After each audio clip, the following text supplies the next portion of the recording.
이 시간은 이사야서 6장 6절로 13절에 있는 말씀을 통해서 거룩한 그루터기가 되어라는 제목으로 은혜의 시간을 가지려고 합니다. 본문은 구약 중에 복음서라고 불려지는 이사야서의 저자 이사야를 통해서 유다인을 대상으로 하나님께서 남은 자들에게 영광스러운 미래를 약속하시는 소망의 말씀입니다. 이사야는 구약의 대선지자라고 불려지는 예레미야, 에스겔, 그리고 다니엘과 함께 4대 선지자 중에 한 사람입니다. 그는 이스라엘 분단 왕국 시절 주로 예루살렘에서 활동을 했습니다. BC 739년에서 680년까지 약 60년 동안 활동을 했는데 당시는 우상 숭배가 성행했습니다. 그리고 외식적 예배가 만연한 때였습니다. 이때 구원이란 사람에게서부터 난 것이 아니고 오직 하나님의 은혜임을 가르치기 위한 경고를 중심으로 선포되어지고 있습니다. 이사야서는 먼저 이사야의 활동 당시의 상황이 기록되어 있습니다.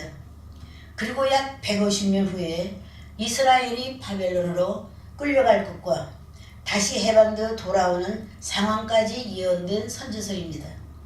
이때 아모스의 아들 이사야가 유다와 예루살렘에 대해서 환상을 보게 되었습니다. 유다는 바벨론의 침공을 받아 많은 사람이 죽거나 포로로 끌려가는 것을 보게 된 것입니다. 그뿐만 아니라 팔레스타인에 남아있는 유대인들은 가장 무식하고 비천한 사람들 뿐이었습니다. 그대로 된다면 하나님이 이스라엘을 버렸다고 해도 과언이 아닐 것입니다.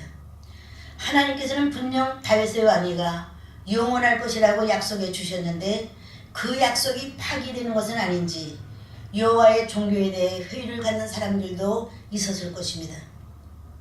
그러나 환상을 본 이사야는 유다의 미래가 거의 절망적인 상태로 빠져들 것을 알게 되었습니다. 그러나 영이 어두운 사람들은 이사야의 예언을 듣고 핍박을 했습니다. 사실상 환상을 본 그대로 150년 후에 유다는 바벨론의 침공을 받아 많은 사람들이 죽거나 바벨론으로 잡혀갔습니다. 그 이유는 우상 숭배로 여호와의 종교를 더럽혔던 것에 대한 징계였습니다. 더 나아가서 여호와의 종교를 정화시키려는 의미가 담겨져 있습니다. 만일 하나님께서 그들을 완전히 버리셨다면 그들을 다시 팔레스타인 지방으로 돌아올 수 있게 하시지 않으셨을 것입니다. 또한 성전의 재건을 명령하시지도 않으셨을 것입니다. 이 시간은 이사야가 받은 예언을 중심으로 하나님의 깊으신 뜻을 생각하면서 거룩한 그루터기라는 제목의 말씀을 통해서 우리나라를 향한 거룩한 기도가 있는 귀한 시간이 되어지기를 바랍니다. 본문 1절을 보면 이사야가 선지자로서 하나님께 사명을 받는 장면이 기록되어 있습니다. 그런데 우시야 왕이 죽던 해라고 했습니다. 우시야 왕의 치세로 인해 유다는 전성기 시대로 국력을 회복할 수 있었습니다.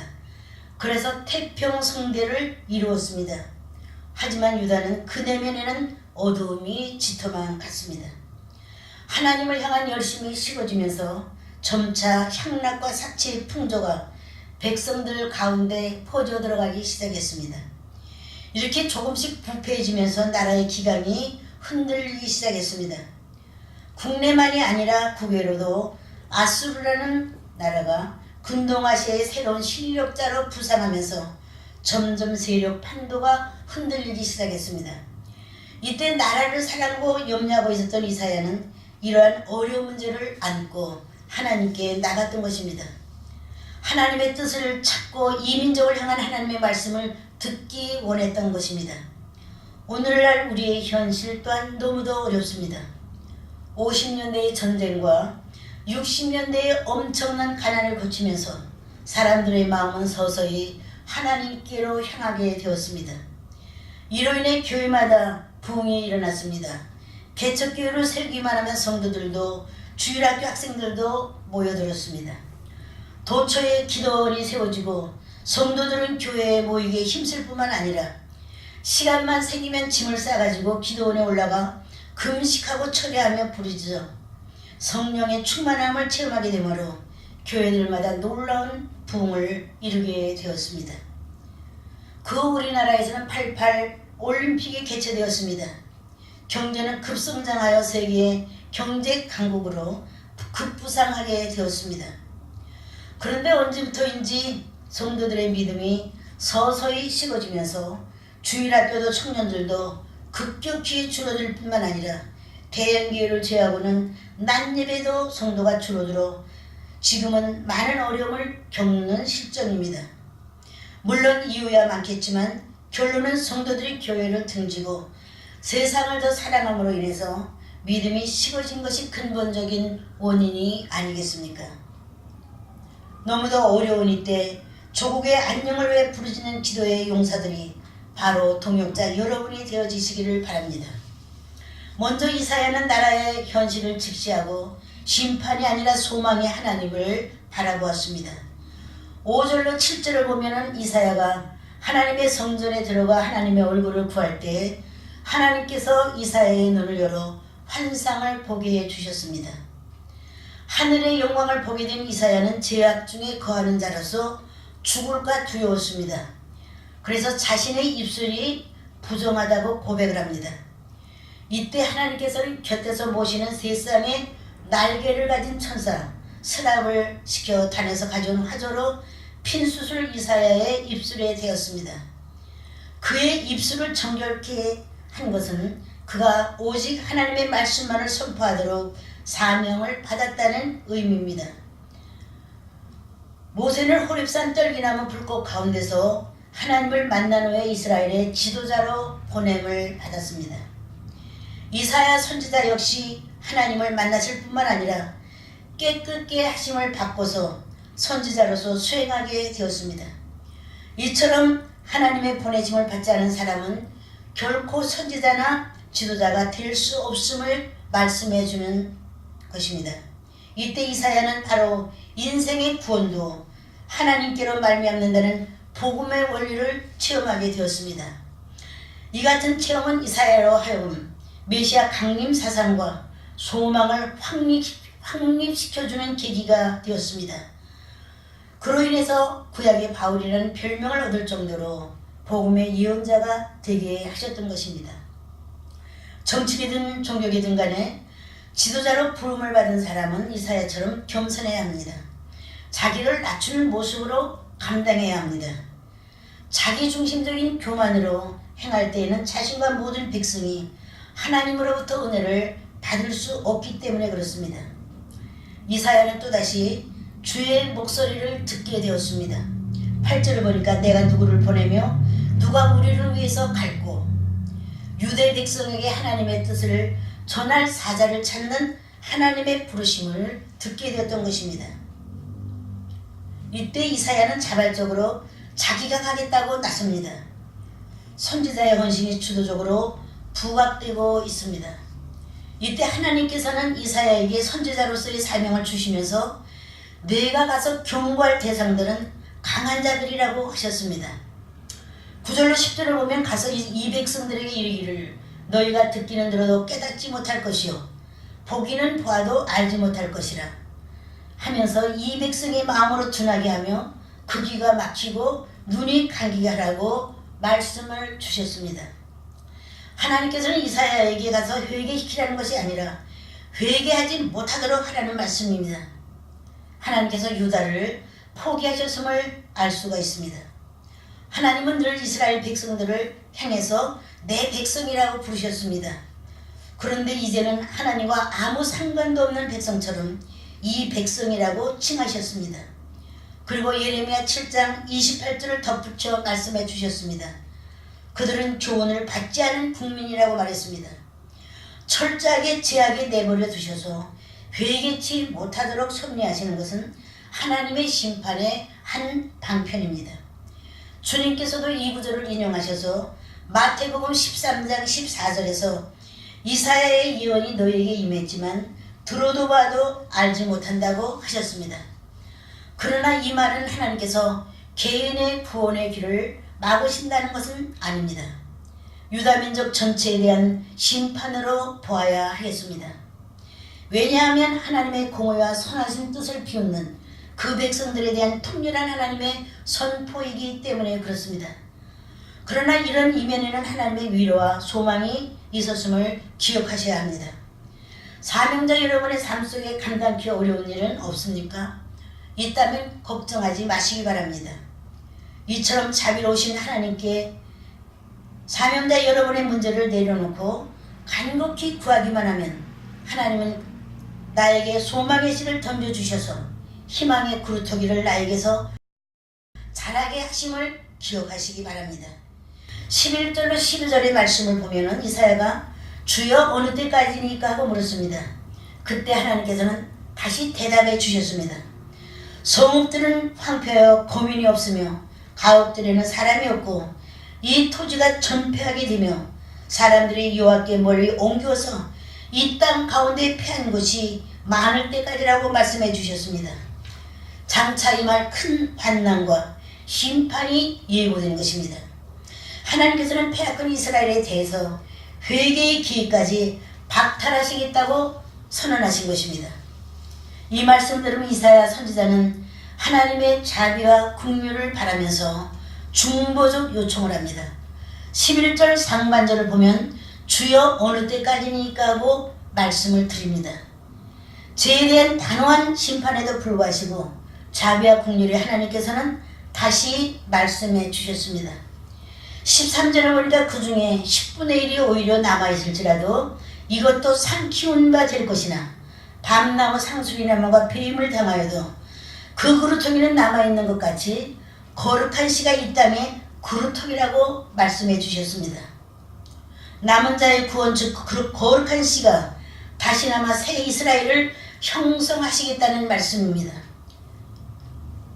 밤나무 상수리나무처럼 그루터기가 살아남을 수 있도록 구별된 나무만이 거룩한 씨의 역할을 할 수 있다는 것입니다. 그리고 이 대답을 통해서 그의 사명을 어떻게 완수해야 할 것인지 암시해 주셨던 것입니다.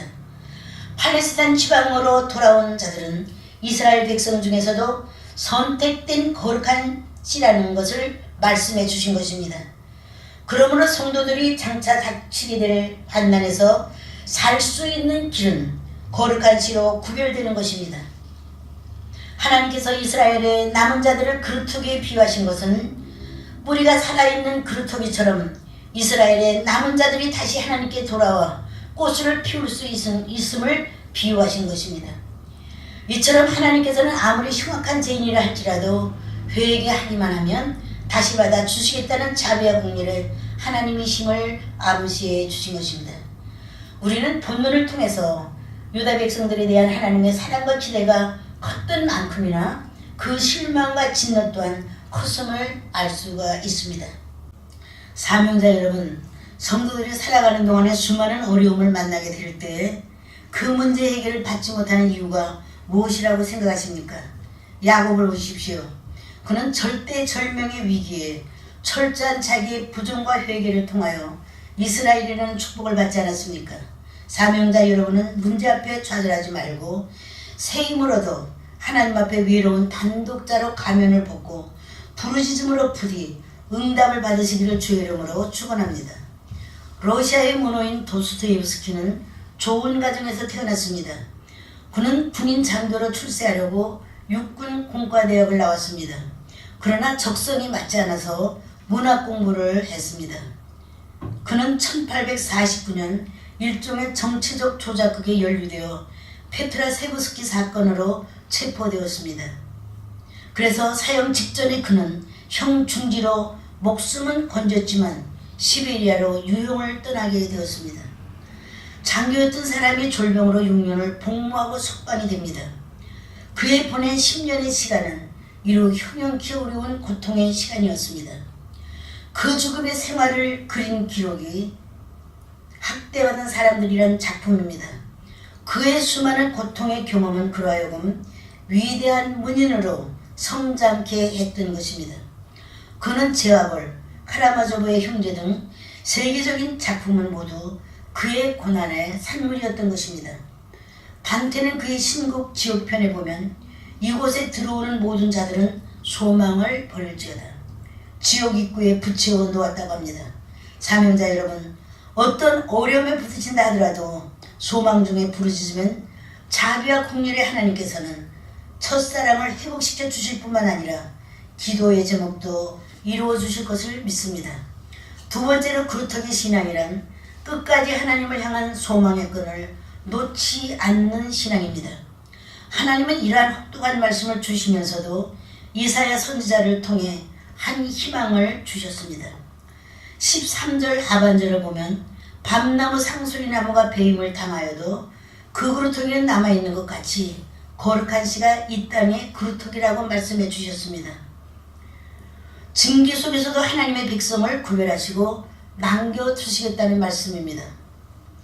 그들로 인하여 기쁨을 받으시고 그들을 통하여 하나님의 나라를 이루시겠다는 말씀입니다. 시편 62편은 5절을 보면 나의 영혼아 잠잠히 하나님만 바라라. 대전 나의 소망이 저를 쫓아 나는도다. 절망이 아닌 하나님을 희망으로 붙잡을 때 하나님의 복이 임하기 시작한다는 말씀입니다. 여러분은 그 언젠가 런던 올림픽에서 유도에서 금메달을 딴 김재범 선수를 아실 것입니다. 김재범 선수는 111의 기도를 했다고 합니다.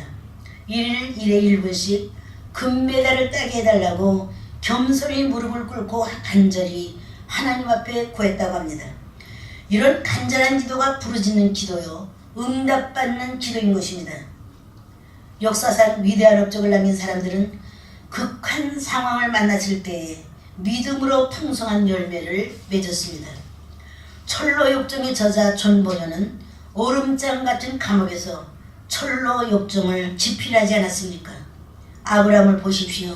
또 요셉, 야곱, 모세, 그리고 바울은 어떻습니까? 그들은 깊은 고난 속에서도 소위 믿음의 영웅이 된 이유는 무엇입니까? 그들은 하나님을 향한 희망의 끈, 소망의 끈을 놓지 않았기 때문입니다. 그렇다면 남아있는 나무는 모두 끝난 것 같지만 그 뿌리는 견고히 제자리를 지키다가 다시 잎이 나고 무성한 나무가 되어 때가 이르면 30배, 60배, 100배의 풍성한 열매를 맺게 되듯이 거룩한 씨는 하나님의 나라를 이 땅 위에 아름답게 꾸밀 것이라는 말씀입니다.